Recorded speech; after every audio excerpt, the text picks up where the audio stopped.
Good afternoon. I'm David Tibaldi, the Executive Director of the Massachusetts Foundation for the Humanities, and on behalf of the Foundation, I'd like to welcome you to our 30th Anniversary Symposium, U.S. Presidents in Perspective, the Shifting Fortunes of Presidential Reputations. As you may be aware, there has been an efflorescence of presidential scholarship in recent years, and we're very fortunate to have with us today some of the country's most respected historians, biographers, and students of the presidency. There's information about the Humanities Foundation at the registration table outside. I'd encourage you to take home a copy of our biannual publication, Mass Humanities, if you're not already on our mailing list. There are also some little cards you can fill out with your mailing address. I think there's a box out there to drop them in if you'd like to be put on our mailing list so that you could learn about other wonderful programs like the one you're about to participate in today. C-SPAN is here, as you see. I apologize for the lights and hope that it's not too much of a problem for you. Feel free to move your seat if you find that to be stressful in any way. If you've always wanted to be on national television, today may be your chance. There have been a couple of changes in the program, as you may already know. Douglas Brinkley has been replaced on panel 1 by Jack Beatty. That's the President and the Press, our first panel. And E.J. Dion will be replaced by David Halberstam as moderator of panel 3, the President and His Enemies. Not a bad bench, huh? A word about the format of today's program. This is a public symposium. It's not an academic conference. There aren't going to be any speeches or papers read. We're striving for a conversational tone. Each panel will be 1 hour in length. After a brief opening statement by the moderator, the panel will immediately engage in a conversation focused, we hope, more or less, on the topic they've been assigned. After about 35 or 40 minutes, we'll open to questions from the floor, questions and comments. If you wish to make a statement or ask a question, it's very, very important that you go to one of the standing mics. You'll see there's one in the front of each aisle. If you just stand at the mic and wait till be recognized, we can maintain some order and dignity. Feel free to state your name and where you're from if you like. It's very important to be brief and succinct in your comments and questions so that as many people as possible have a chance to speak, say what's on their mind, or ask a question. Because of the necessities of a live television broadcast, we're going to be rather ruthless about staying on schedule. So please don't be offended in any way if you get cut off. We're going to end on time. We're going to start the second panel on time. We're going to end the symposium on time. There will be a 15-minute break in between where you can go outside and have some refreshments, grab some fresh air. Books by all of our authors are going to be on sale. They're setting up right now in the Kresge room. If you go out the auditorium doors, turn to the right, walk by the windows, it'll take you right there. And all of our authors have agreed to stick around after the symposium is over from 4:30 till about 5:15 and sign books if you would like. The only exception is David Gergen, who I'm sorry to say must leave immediately after his panel session. Okay? It is now my pleasure to introduce to you the president of Boston College, who will make some welcoming remarks. Reverend William P. Leahy, S.J., was named president of Boston College in 1996, and under his leadership, the university has seen remarkable increases in undergraduate applications, average freshman SAT scores, funding for faculty research, and annual giving. He's doing a terrific job. Boston College is today among the top 40 universities in the country. And the sports program isn't bad either. As some of you may know, Father Leahy's response to the crisis facing the Catholic Church, an educational project called the Church in the 21st Century Initiative, has elicited admiration and hope across the entire country. Raised on a farm in Iowa, Father Leahy holds a doctorate in history from Stanford University. Ladies and gentlemen, please join me in welcoming Father Bill Leahy.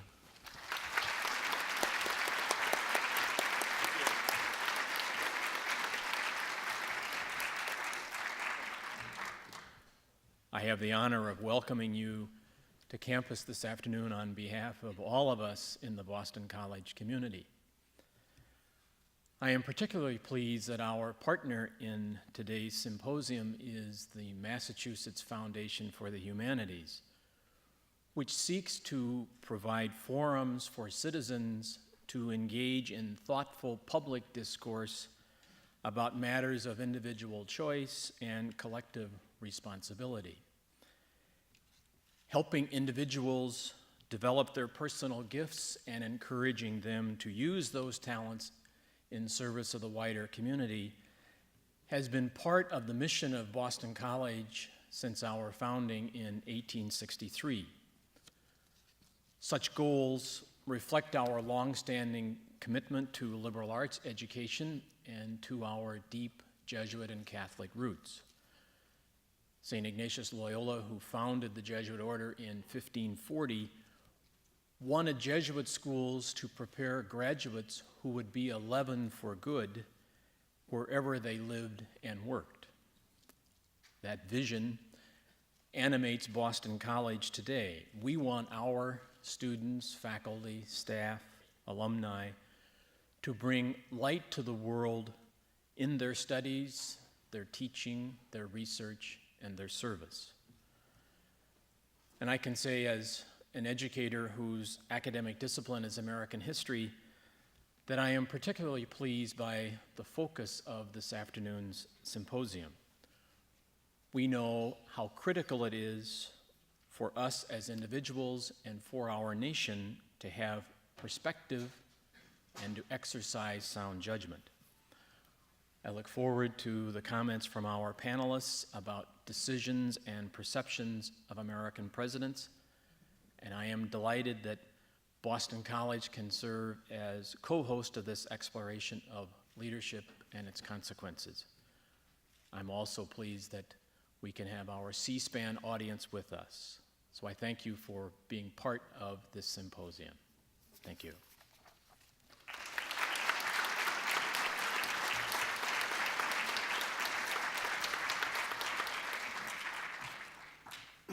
Good afternoon. I'm John Dacey. I'm board president of the Massachusetts Foundation for the Humanities. Welcome to our program today. Today's symposium is just one of a number of programs and events being held across the Commonwealth to celebrate our 30th anniversary. When we first started planning this symposium, we were looking for an appropriate venue. With Boston College, not only did we find a wonderful venue, but we got the benefits of a great university as our host and as our partner. Many thanks to Father Leahy and the staff of Boston College for their work and help in making today such a success. The staff of the Massachusetts Foundation for the Humanities, our 30th anniversary committee, and our board of directors also worked very hard to bring about this symposium. I'm very grateful for their efforts and ask you to please join me in extending them a warm thank you for all of those who worked on today's program.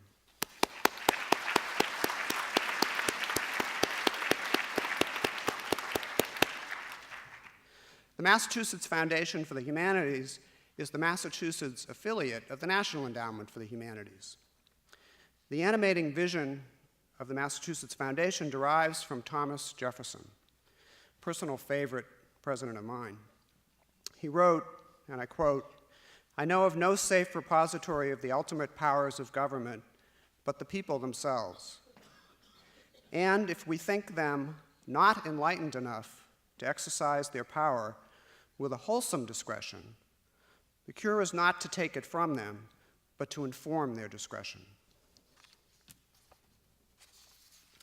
By sponsoring projects that bring the perspectives of history, literature, and philosophy to bear on the issues of concern to the people of Massachusetts, the Foundation advances this Jeffersonian ideal of an informed and engaged citizenry. And of course, today's symposium is in keeping with that mission. We're delighted to see so many of you here, delighted to welcome the C-SPAN audience for what will be a provocative series of conversations with many of our country's most distinguished presidential historians, biographers, and commentators. Now, why the theme, Shifting Fortunes of Presidential Reputations? At the end of every presidential term, attention is focused on the president's place in history, a topic as much on the mind of the Oval Office's occupant as on the minds of historians and commentators, and often much more of a focus during a second term. In truth, however, American presidents don't occupy any one place in history. They occupy many places, and their placements shift and their reputations change with the passage of time. To look at the changing fortunes of presidential reputations is in one sense to look at the record itself, at what we now know about particular presidencies that was not available earlier. This examination also offers insight into how American society has changed, how our own evolving concerns and values of course being a big word currently, how today's concerns and values shape our perceptions of the past. And speaking of perceptions, Harry Truman, who was of course known as Give 'em Hell Harry, he said, "I never did give them hell. I just told the truth, and they thought it was hell." So I now invite you to sit back and enjoy an afternoon of lively conversation that I believe will, as Jefferson said, inform your discretion.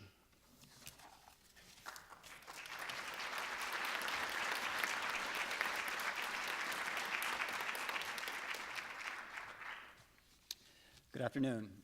My name is David Harris. I'm a member of the Board of Directors of the Massachusetts Foundation for the Humanities, and it's an honor to be here with you today to celebrate the 30th anniversary of the foundation.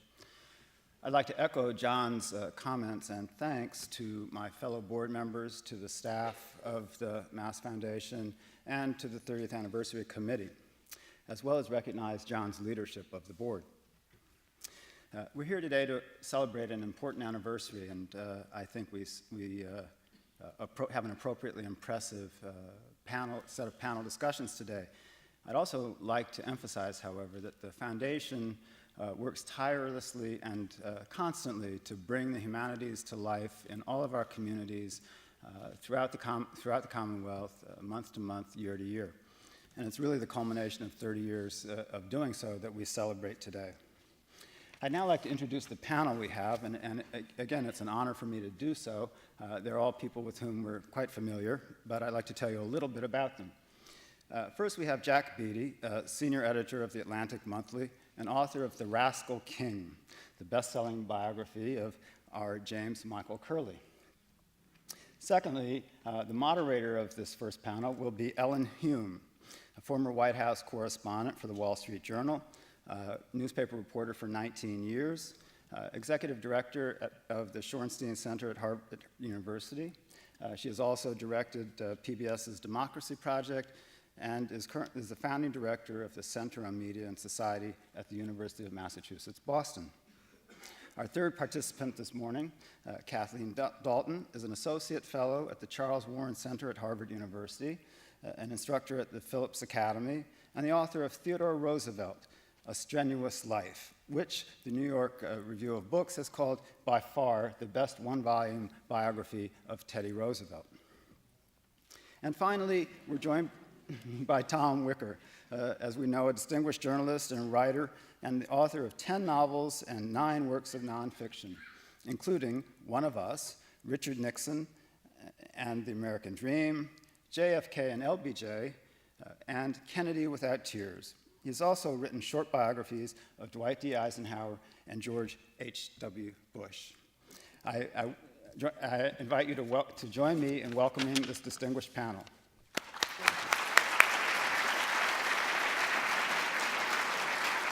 Thank you.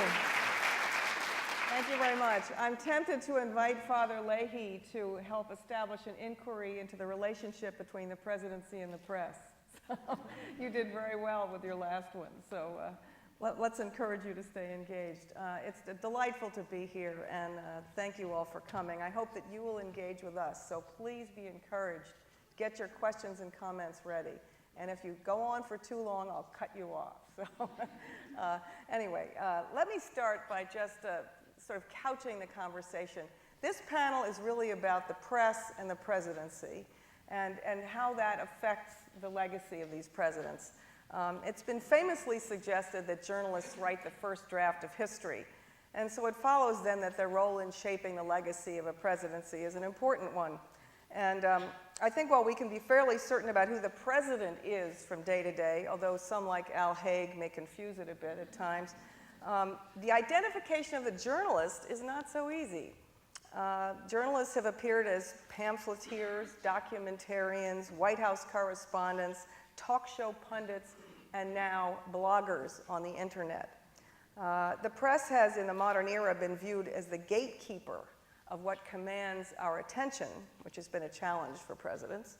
But that has been shifting in this internet cable TV era because there are no longer any gates for information, unless you, of course, count Bill Gates. There are several other factors worth noting as we begin our discussion. First, no matter how important the journalist's watchdog role may be to our democracy, journalists today have fewer and fewer incentives to perform that job. For all that has been said about journalistic biases, and I teach about this in my course on news media and political power at UMass Boston, there seems little understanding by the public about the real biases that actually influence their coverage of the president or a presidential campaign. I hope we'll get into that a bit today. I believe that now the most crippling media bias is the popularity bias. Journalists must become celebrities in their own right in order to survive in this talk show culture, with hundreds, if not thousands, of competing voices of authority. If a journalist has to be popular, then she's unlikely to ask the tough questions, challenge popular lies, or try to focus our attention on the bad news in Sudan or Iraq. The overt, entertaining partisan bias, which so colored our newspapers in the early days of the Republic, was quite different from what we have today, I think, but that old model seems to be returning.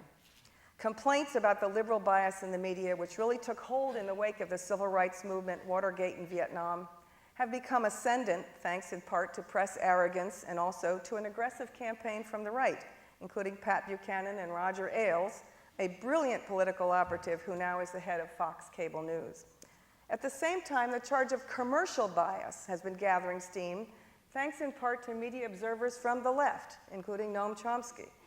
Both charges of some sort of political partisanship or of commercialism hopelessly skewing the news were initially, I think, overblown and unfair, but they are coming true now.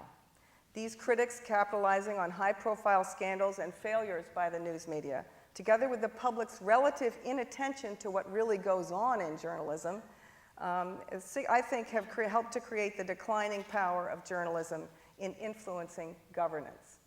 I believe the ideal of dispassionate fact-gathering by journalists, which certainly animated my career, that of Tom Wicker, Jack Beatty, and others, was always impossible to fulfill, but worthy nonetheless as a professional attempt. But there are few initiatives in this balkanized media landscape and faith-based political culture for fact-based news to continue under the present business models for journalism. So the professional journalists have in this current era lost their clout of the post-Watergate period, which derived largely from their watchdog role, the rise of television, and the decline of political parties. The power has shifted back to the president and his allies. So what are the implications of this as President Bush begins his new term? In his first term, President Bush had fewer press conferences by far than his recent predecessors in both parties. The New York Times, which is arguably the paper of record that professional journalists still look to as the gold standard, despite some of its problems in recent days, was denied interviews with the president and was barred from the vice president's plane. A Washington Post reporter was similarly blackballed when he wrote that the president was not telling the truth about something. So journalists who serve as cheerleaders for the government and fail to raise serious questions to hold the government accountable are gaining in popularity and influence. At the same time, in the name of security concerns, a curtain of secrecy has fallen over the government. John Dean, who's here at this conference, writes in his book, Worse Than Watergate, that, quote, their secrecy is extreme, not merely unjustified and excessive, but obsessive, unquote. As Renee Loth wrote in the Boston Globe op-ed recently, quote, when it comes to closed government, the Bush administration makes the Nixon White House look like the public library, unquote. A special prosecutor, Patrick Fitzgerald, seems intent on imprisoning Judith Miller of the New York Times for refusing to tell her confidential sources, even though she wrote no stories about the case that they are investigating. And as Nick Kristof wrote in the New York Times on November 10, quote, "We journalists are in this mess partly because we're widely seen as arrogant and biased, and we need to wrestle seriously with those issues. But when reporters face jail time for doing their jobs, the ultimate victim is the free flow of information, the circulatory system of any democracy," unquote. President Bush must feel enormously pleased that the journalism coming out of Iraq and the fact-checking about John Kerry's Vietnam service, as well as other fact-based journalism that directly challenged his version of reality during the campaign, did not, in the end, matter. I will now turn to our panel to give us some historical perspective on all of this, and perhaps to tell us that the watchdog press was never a good idea, or that things used to be worse. So, number one, I would like to start with our genuine historian, our professional trained historian, Kathleen, to ask you, have the press and the president always had such a contentious relationship? Well, I feel as though we're doing historical therapy here today. But let me just say that some of the phenomena that you're talking about are not entirely new, and that a very partisan press existed in the first part of American history, that one party would have a newspaper and another party would have a newspaper, and that they would produce news that was Republican or, well, it would be Whig or Democrat, and that's a long-standing tradition. So for those of you in the audience who are very, very upset about Fox News or other news outlets, it's not new. It's bigger, and it's 5 media companies owning our public airwaves, and so that's there's an oligopoly going on, but it's not new. And people survived in the 19th century and got a lot of news from their own political party, from their neighbors, from other sources.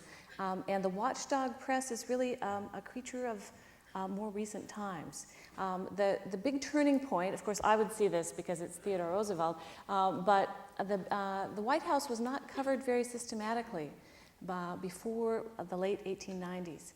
And so it's that point when they started to send reporters to watch who Grover Cleveland was visiting and who went to the White House, that the public really has the press as much more of an advocate. But even then, the New York Times was a partisan Democratic newspaper.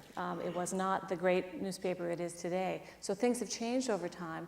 And Theodore Roosevelt was the person who created the press room in the White House. He saw a bunch of reporters standing outside the White House freezing, and he said, well, come on in.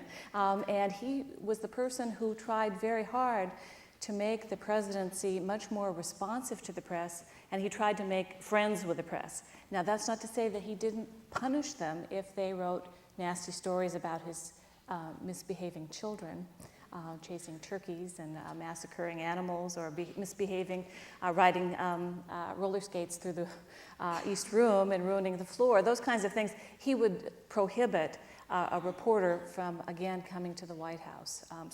So again, what we're seeing today is not entirely new. The Republic survived, and it's something that's very important to remember, that we've been through polarized times before.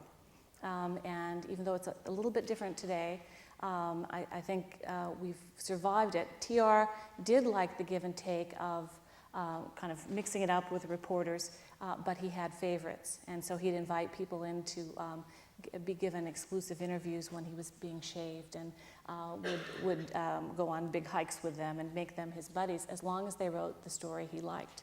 FDR, who was a master of politics, was very concerned about shifting American public opinion to be ready to fight Hitler, because we remember that America was not really ready and was very inclined towards not fighting after World War I. He got Dorothy Thompson to come to the White House and write interventionist stories and to go on the radio. He encouraged her to tell the truth about Hitler and Mussolini.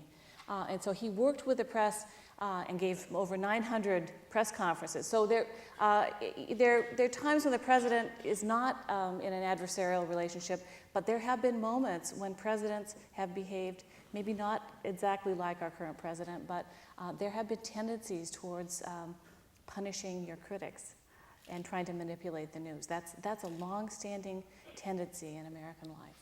Very good, thank you. Tom, you've covered a number of presidents, as I recall, and I wonder how you feel about that adversarial relationship. Has it been a positive factor or a negative factor, and how do you see it going forward now? Well, I think it's very definitely the adversarial relationship, if it existed, and when it rarely does, I think it's definitely an asset for the American public. But I bear in mind here that sometime toward the end of the Nixon administration, Henry Kissinger, who was a courtier if there ever was one, he said, well, Mr. President, says, history will treat you very, very well.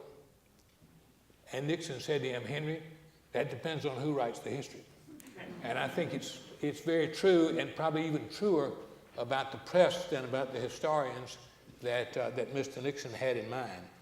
And I think just as has been said here, the whole idea that some presidents get along well with the press and some don't, that the adversarial relationship is at times really quite sharp, and at other times it hardly even exists. I think that's more of a matter of cyclical affairs than of necessarily sloth or eagerness on the part of the press. I was reminded, as you were saying, about President Roosevelt actually suborning articles that advocated intervention in the war. I don't see that there's very much difference between that and President Bush, if he did, suborning articles for the invasion of Iraq. I mean, if the president can get the press to write what he or perhaps sometime in the future she wants, then the press is certainly not doing its job. I recall once, this is a very rare occasion, but before a news conference, President Kennedy was about to have a news conference. He had them every week, interestingly enough, except when something bad happened, then he'd skip 2 or 3 weeks. But generally speaking, he had them every week, and before one of these news conferences, Pierre Salinger, who died recently, I'm very sorry to say, Pierre took me aside and he said, if you'll ask a certain question, I can't remember what it was now, you'll get a good answer. I said, Pierre, I don't ask planted questions. Okay, he said, all right, fine. Well, news conference came, and some other guy stood up in the audience and asked that question. And he did get a good answer, and we all got a story out of it. So my point is, this kind of thing is not new, or even presidents not having news conferences is not new. This is my last anecdote here for the moment, but I was once in a morning news conference at the White House. Press secretary, in that case it was George Reedy, used to have them around his desk in a little office off the press lobby. And I complained quite loudly and bitterly that President Johnson was not having the news conferences that he had promised.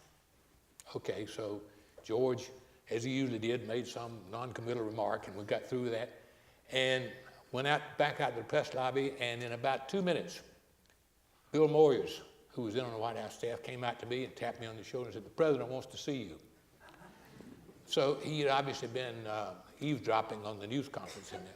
So I hastened in, in those days, hastened in to see the president, and all the way in, I kept trying to think of a good question, because with LBJ, you'd better have one good question. It was the only one you were going to get in. And indeed, I didn't even have a good question before Johnson started saying, well, we're going to have more news conferences and all that sort of thing. Whereupon a 20-minute monologue ensued, in which I didn't get any questions. And he pulled press clippings out of his pocket and so forth. So the point I'm making, or trying to make here, is that the relationship between the press and the president goes up and down. It goes up and down with presidents, with the nature of the press. We had some people in the White House press when I was covering President Kennedy who had covered President Roosevelt, certainly Harry Truman. So these were older fellows, and They had a different perspective in many ways. So these things go up and down, and I don't think, from what I can read, the relationship between the current incumbent and the press is not very good. From what I can read, I don't know anything about it not being there, but it seems to be not very good. But I think that's cyclical, and it may be, in this case, it may be George Bush's fault. May not be. I don't know. But I think the next president, whoever he or she might be in 3 or 4 years, is probably going to go out of his or her way in order to get along with the press, just to be in contrast with the last guy. Or maybe to get along with the bloggers. Maybe. That would be too bad. Thank you, Tom. Some people in the audience, I hope you're getting hot under the collar, you conservatives. Are you getting ready? We do want to hear from you. But first I want to turn to Jack for your perspective on this so-called adversarial relationship and whether it's important or not. Well, you know, what strikes me is the United States is now in an unnecessary war, and that's a tragedy worse compounded when you think about that. Any war is tragic, but when it's unnecessary, and we know it's unnecessary because what we found out, and we didn't find it out ahead of time about the weapons of mass destruction, about all the allegations, partly because the press did not perform its job. It is a sign of the times that our two papers of record, the Washington Post and the New York Times, should have had to run front page mea culpas about their coverage of the lead-in to the Iraq War, about their failure to rebut and to find alternative sources of information to set in a parenthesis of skepticism the claims the administration was making. In the case of the Times, I'm afraid to say, it was even worse, because the Times a reporter had the same source about Iraqi weapons that was misleading the Pentagon, an ally of Chalabi. So in other words, our paper of record was tainted by the same source as the Pentagon was, and was passing this on as news. Now this was a failure of our central institutions. I can't remember anything like it. It's as if, you know, Tom had a colleague, James Reston, who wrote a book called The Artillery of the Press. Well, it's as if the artillery of the press were turned around and fired at us, not at power. And you know, I think that was, so I think this is a bad time for that relationship. Now, the papers apologized. Of course, the media that broadcast something else. But, and then one thought, well, they're going to be challenging. And sure enough, there are challenging stories. But we've just come through a campaign where the Bush campaign essentially used tactics very similar to what it used about the Iraq War, namely passing propaganda off as information. I defy any fair-minded person here to look at factcheck.org, which is run by the Annenberg Center. It tallies up all the distortions by both candidates. John Kerry made his share, but nothing to compare to the systematic falsehoods and mendacity that came out of the mouths of George Bush and Dick Cheney. And how did the press report that? Mr. Cheney today said that John Kerry voted against 18 weapon systems when he was in the Senate. Does it say that Dick Cheney, as Secretary of Defense, wanted to cancel? No. There was no challenging of the claims. They were just passed on, or they went to some neutral party who says, is it really true that George... In other words, the press has two roles, to play a role as the mirror and a lamp. And increasingly, it's played the role of the mirror. Here's what the White House says. Here's what the candidate says, not the lamp. Here's the real truth. Here are these claims. And it's part of the tradition of journalism, the tradition of objectivity, I think, that has got us into this fix. Because objectivity is, well, you say this and you say that. But if one side is essentially telling lies and the other side is, you know, trying to, you know, roughly represent things, it's not a fair debate. And the press, rather than vetting the credentials or the truth claims is essentially just representing the side of propaganda. So we are in a bad, bad time when our major institutions have failed us, and people now are dying because of it, young men and women in Iraq. Oh. And so I think it's a terrible time, and let's have some adversary relationship between these institutions to save us from more of this folly. Jack, why don't you tell us what you really think? Wow.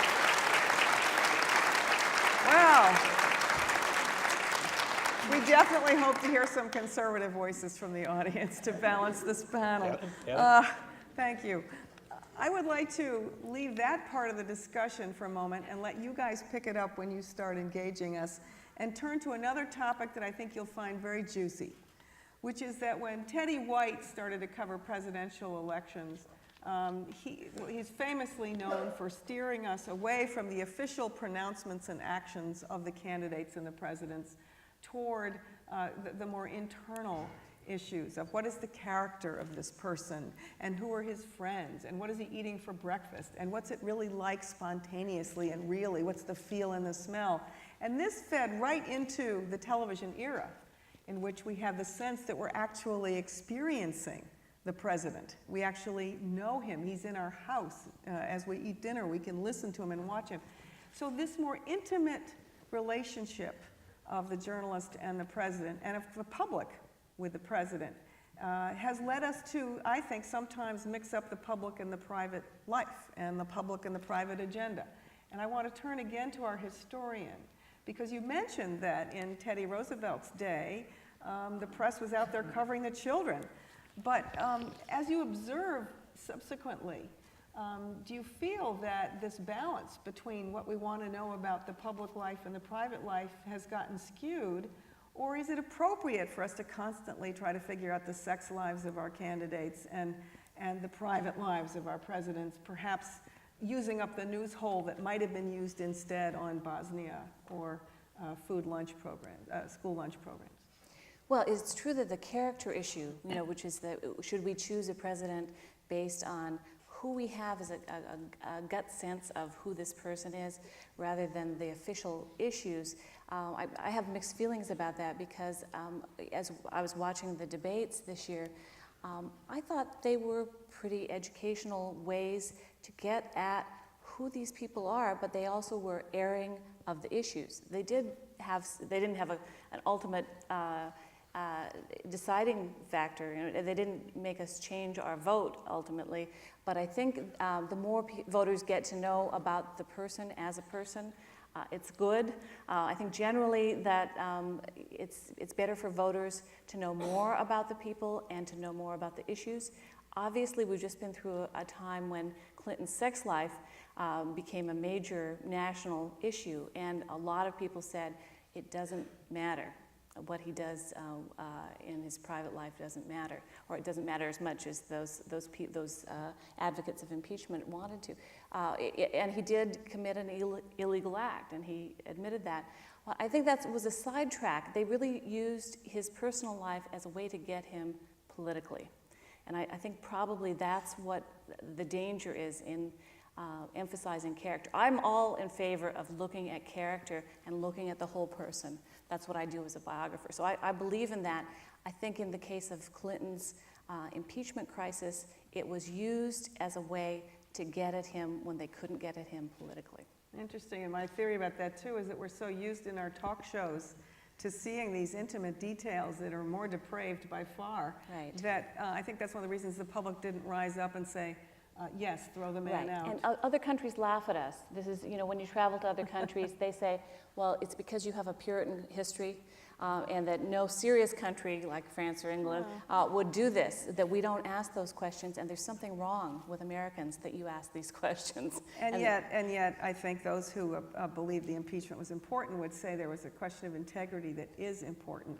So I think these character issues are double-sided. Right. And I'd like to hear what, Tom, you've covered some presidents whose peccadillos may not have been observed as fully, or am I wrong about that? No, that's what, you're asking about private lives here.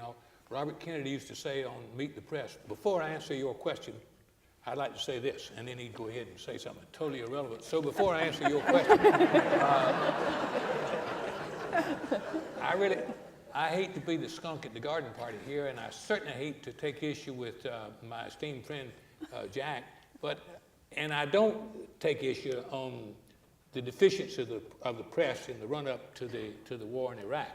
In fact, I think the lament of both the Washington Post and the New York Times was, in effect, that their reporters didn't put enough scrutiny on their sources. They didn't examine enough what they were saying. I agree with that in every word. To the extent that I take issue, is that I don't think there's anything new about that. When I first started covering the White House in 1961, and I'm not trying to say that I had anything to do with it, but the Eisenhower years were still really in effect, and there was very little television. President Kennedy was the first president to open his news conferences to live TV. We still had, instead of TV cameramen in the press lobby, we had the newsreel cameramen. They call themselves the reels, and a more profane bunch you've never encountered.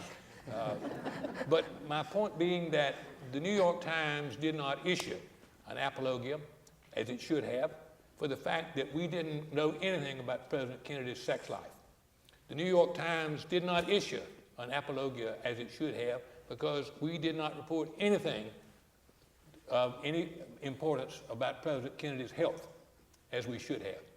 The New York Times and the Washington Post didn't either. The New York Times did not issue any kind of an apology because in 1944, it did not cover at all one of the great scandals in American history, that President Roosevelt was too sick to run and knew he was too sick to run and shouldn't have run. So I'm saying that the press not doing what it ought to do in terms of being the so-called watchdog is nothing new. And this changes. It changed, for example, after Watergate. As I'm sure John Dean remembers, it changed after Watergate. It changed after Vietnam. It certainly changed after we began to see that the propaganda that the press had helped spread about Iraq was not true, or not fully true, and so forth. But we didn't have any kind of revelation like that until maybe a year later about President Kennedy's sex life, and later on to about his health. I was White House correspondent at that time. I should have issued an apologia because I didn't know anything about that. And why didn't I know anything about it? Because I didn't work hard enough, and the press didn't work hard enough. And I think this is the problem more often than not, that the press, as was certainly true in the Eisenhower years and in the early Kennedy years, it tends to be a handout press. It always has tended to be a handout press. And then something happens like Watergate, or the war in Vietnam, or the war in Iraq, and everybody says, oh, gee, I'm sorry. I wish I'd done my job. But they didn't do their job, and half the time, or at least half the time, and probably more, they don't do their job. But Tom, didn't you also think it wasn't your job to cover the private life of the president? No. In retrospect, I think I was seriously deficient. I think the private life of the president is open sesame. If Bill Clinton goes on television and tells us he wears boxer shorts, what's off limits? What's off limits? I mean, these guys, I don't care whether you're governor or mayor, you would know this from Mayor Curley. I don't care whether you're a governor or mayor or what.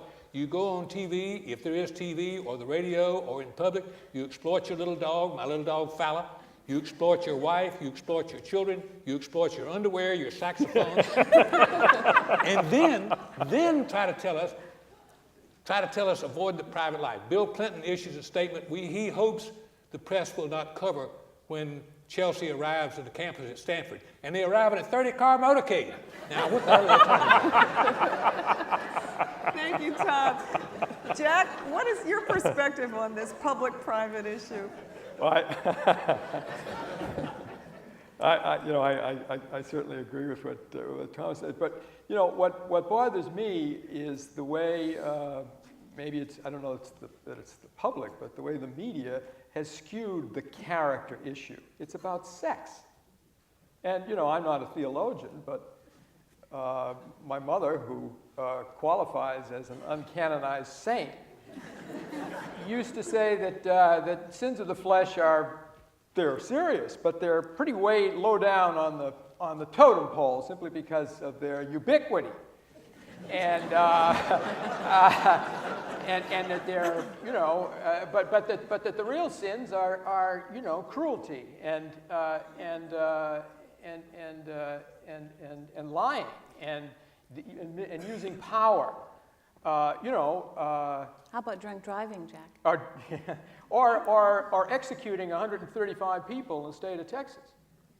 You know. According to the law, let's be According fair. to the law. According to the law. But you know, as the Atlantic Monthly pointed out, this is speaking of Governor Bush, his then counsel, Mr. Gonzalez, pretty much went through these petitions for clemency just in a pro forma. He said, I cut it down to 20 minutes, so I didn't have to take the governor's time. It was, you know, up or down. Well, it was always down.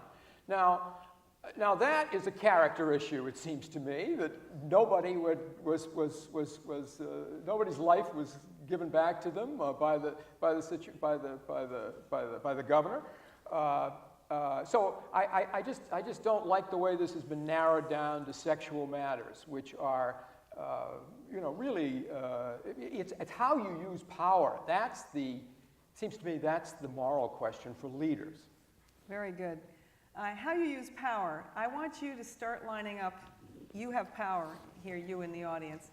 But as you start lining up, I wanted to pose to our historian, and actually the whole panel very quickly, to give us an example of how either the press or the president got an upper hand, an anecdote on how they got the upper hand over the other, the one over the other.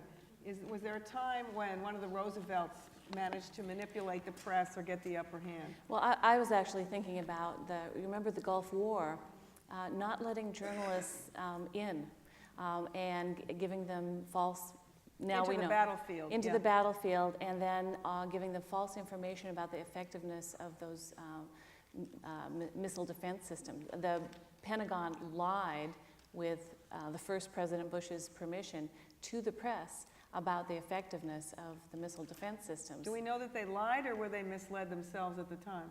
I think they lied. And, you know, I think it's really, that was a case where how could, I mean, I understand Tom's feeling about we should have done better, but the press is in an unequal situation when all the information is controlled by the Pentagon. And what could any journalist do if they're controlling all the information about how effective these missiles are? So the Gulf War was portrayed as a great patriotic success, and that was when CNN was just starting to get popular. And it was, the news is just disgustingly one-sided and patriotic. And the effect of Fox News is really to intimidate the mainstream media into being flag-waving. It was very upsetting to me this year to see on Fox News people called traitors and treasonous, including reporters who dared to criticize the war. That seems profoundly un-American to me. So let me just say that in wartime, historically, we know presidents have the upper hand in the relationship with the press. We see that with Woodrow Wilson. We've seen that with FDR, although he didn't abuse it as much. But it's a very unequal relationship, and I don't think the press should blame themselves so much. Did you want to do a quick anecdote, or just go to the audience here? No, I just would like to say that I agree with what you said, except that I think the president has the upper hand all the time, unless he chooses not to exercise it, because the president occupies a particular position in our society, I suppose not unlike the King or Queen of England. And I think that I have had the experience, let's say at the height of President Kennedy's popularity, I used to have a seat down in the front row. I'd stand up and ask a question, perhaps a mildly hostile question. Believe me, it would have been mildly. And I would get a sharp answer from him. And in the next few days, I would get a lot of mail. How dare you ask our president a question like that? Yeah. I'm telling you, if you want to stand up to the president, if you want to take issue with the president, if you want to say that's not true, or if you want to say, you know, it's not only untrue, it's a lie, and particularly if you want to say a lie, you better be prepared for it. You're going to get it from the public. And those of us who were for John Kerry, we got it for the public last week, didn't we? I mean, you do that because the President of the United States occupies a particular kind of position. And unless he more or less abdicates it, as the current incumbent's father did in 1992, then he has got the upper hand over the press at all times. And remember, the press is not just Bob Novak or me. It's 200, 300, 400 people. And you can have the experience of standing up against the president or the governor or whatever it may be, and nobody else does. And all of a sudden you're out there alone. That's fine, isn't it? To be on top of the mountain all alone, that's great, until your editor calls you in and says, why didn't we have that story? And they do. Editors don't like to stand alone, if you'll excuse me saying that. I'm talking about newspaper editors. Okay, Tom. Jack, did you have one quick anecdote for us? No, I just wondered, Tom, what about the Bay of Pigs? There was a case where the president used your paper and really the loser was the public, was the United States of America. By suppressing the story? Well, he didn't really suppress it. I guess he did. That's the right word. The Turner Catlett tells this story, who was then the managing editor of the Times, tells this story in his memoir that the original Bay of Pigs story, when it came in, the Bullpen, which is a peculiar New York Times organization that plans the front page, had it slotted to go down in column 8 with a 3-column headline. Now that would have wake people up. After protests from the White House and James Reston and people like that, they moved the story over to column 2, which is a very fast come down, and took off the 3-column headline and put on a 1-column headline. Now that is really climbing down on the news, on the New York Times, and so I suppose that's suppression, but it was internal suppression. They did it on purpose, and Turner Catlett said in his memoir, fine man, I love Turner, but he said in his memoir, I did it because I thought a lot of Americans were going to get killed, and I didn't want the New York Times to be blamed. Wow. All right, we have a very active audience. I'm so glad to see you here, and we have about, I'd say, 10 to 15 minutes. So if you could say who you are and address your question or your comment to one panelist only, then we can get through all of you. I want to hear from all of you. Let's start with you, and please say who you are. I'm Eva Mosley from the People's Republic of Cambridge. And the Schlesinger Library.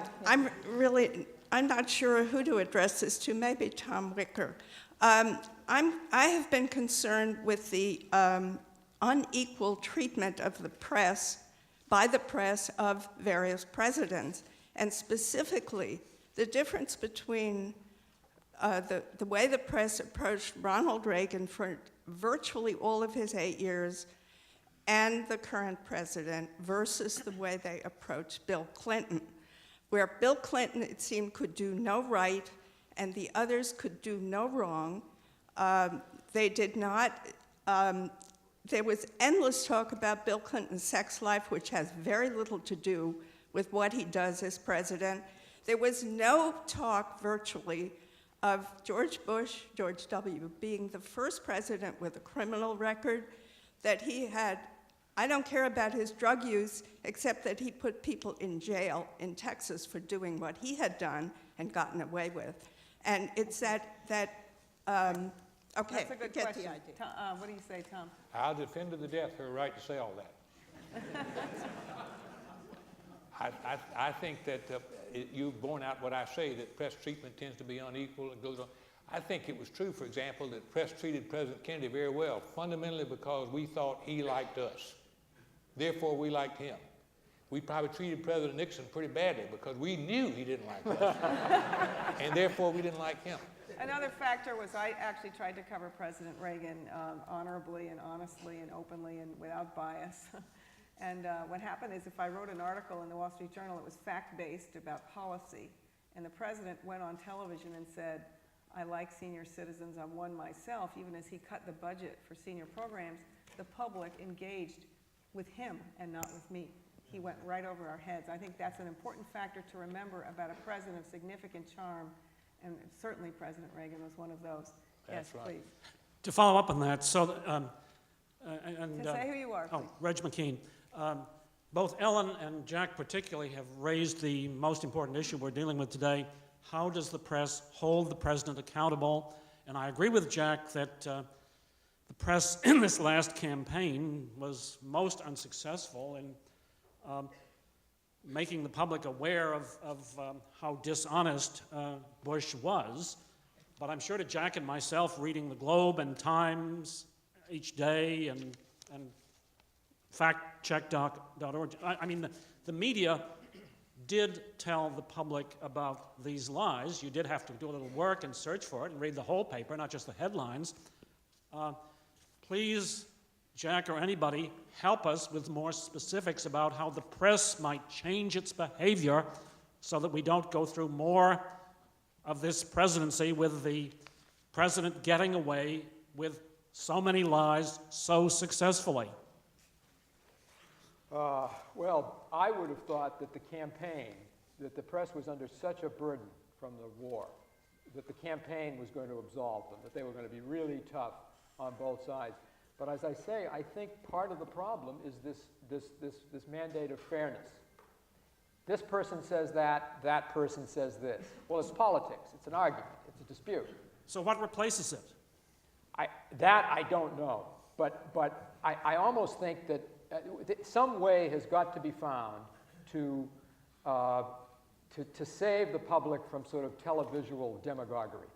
It's the public that doesn't pay attention to these things.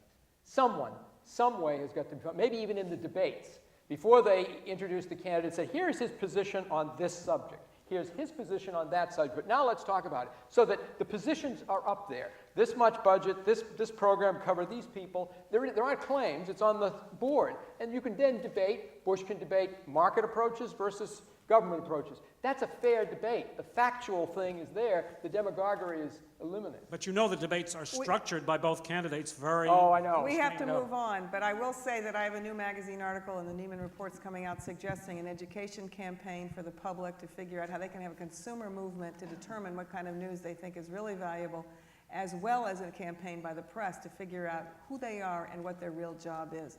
Okay, let's move on.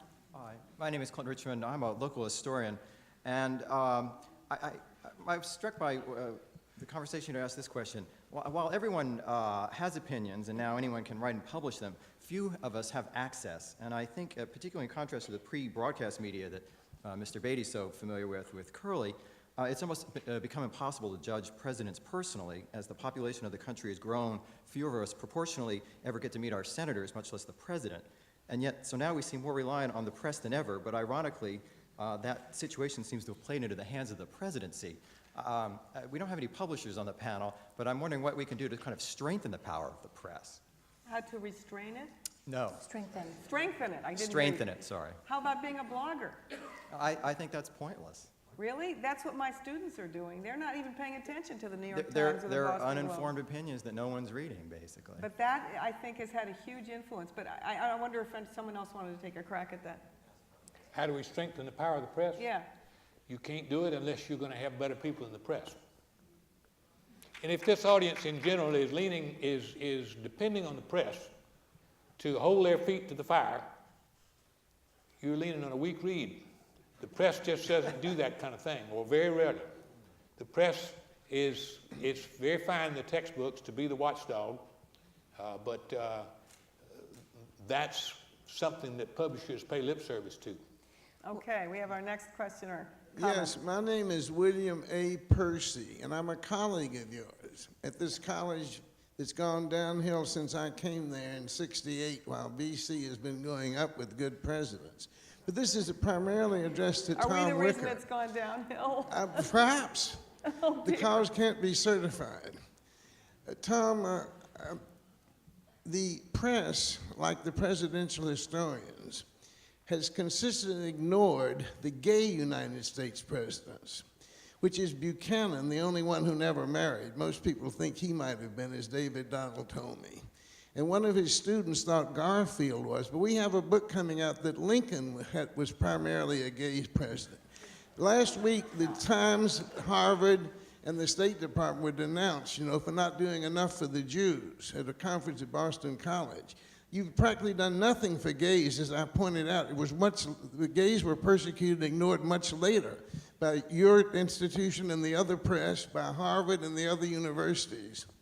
And do you intend to get into the question of gay presidents? And do you think that one might have had a gay side? I'm sorry, one of the penalties of age is your hearing goes what? Were any of the presidents engaged in any homosexual activity, and is the Times interested in that? We have a book coming out on Lincoln by Tripp. Kinsey's best friend. Well, the Times just got, and other papers just got through the governor of New Jersey. I would think that if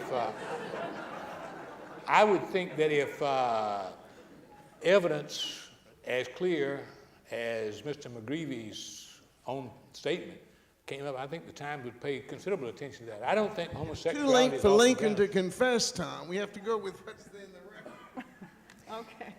I can just say that, well, we have a Lincoln scholar who's going to come up later on today, but David Donald and other people have looked at the relationship between Abraham Lincoln and Joshua Speed. It's been well known.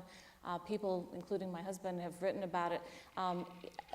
Most people don't think that it was a homosexual relationship, but that it was deeply intimate, soulful, close, and loving. So I know that Jonathan Katz and some gay historians claim Abraham Lincoln as a gay president, but I just don't see the evidence is there. James Buchanan is another matter, and I don't think anybody's ever made a strong case for that. It's possible. More to come on these issues, probably. Thank you. Yes, please. Tell us who you are. My name is Leah Vetter. I've been listening to this conversation, and the word adversarial has been used repeatedly. But what I hear you talking about is not a lack of an adversarial relationship between the press and the centers of power, not merely the president, but the other holders of power, but a failure of commitment to investigate. And those strike me as two different things. Politically identified newspapers exist all over the world. There are 20 newspapers in France. When I read one, I know what the politics of that paper are. That's not something that's been historically the case in this country. For the most part, the political relationship of associations of the paper are hidden under cover that our papers don't do that they're fair and even-handed. So I'm not opposed to adversaries, if that's clear. Do you have a question? Yes, I do. If we really had investigative reporters doing that job well, and there have been a few in our history, names to which you could point, do you think today that they would have any real influence on the public? I mean, the New York Times and the Washington Post and the Wall Street Journal and the Atlantic Monthly and so on have a lot to do with the way I think about things, but I am not so sure that they have a lot to do with the way at least 48% of the voting public thinks about things. Thank you. Jack? Well, I think you're right. I mean, the Maryland poll, University of Maryland did this big poll, I think of 6,000 people, self-identified Republicans, before the campaign, and they basically found out that over 50% of them believed that George Bush had signed was behind the Kyoto protocols. Something like 60% of them believed that he had signed the land treaty banning landmines. Over 55% believed that either weapons of mass destruction were found or they were about to be made, and similarly on the connection to Al-Qaeda. In other words, these were a poll of Republican voters. So the year and more of reporting, rebutting all this stuff, just went out the window. It was like a faith-based electorate. No, we don't believe that stuff. That's the press. That's the media. We believe Mr. Bush. Okay, we have time for only one more quick question, and I'm sorry, you were the last that I saw, so please go ahead. My name is Nigel Hamilton.